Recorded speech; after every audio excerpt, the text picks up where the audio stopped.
जिले रंगारेड्डी के शादनगर में भारी आतिशगी का वाकया पेश आया।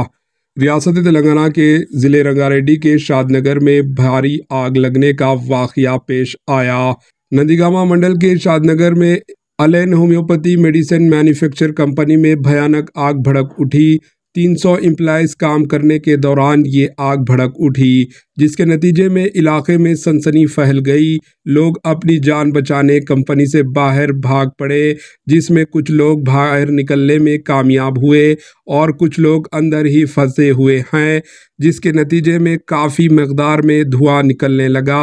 जान बचाने के लिए अंदर फंसे हुए लोग मदद के लिए पुकारते, चीखते, चिल्लाते, रोते नजर आए।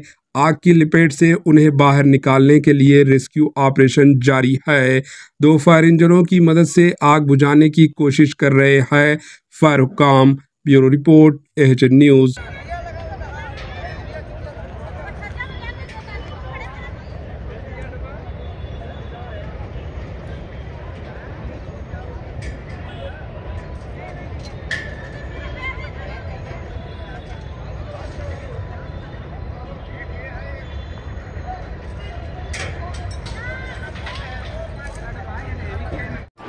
एएचएन न्यूज़ को लाइक करें, शेयर करें और सब्सक्राइब करना ना भूलें।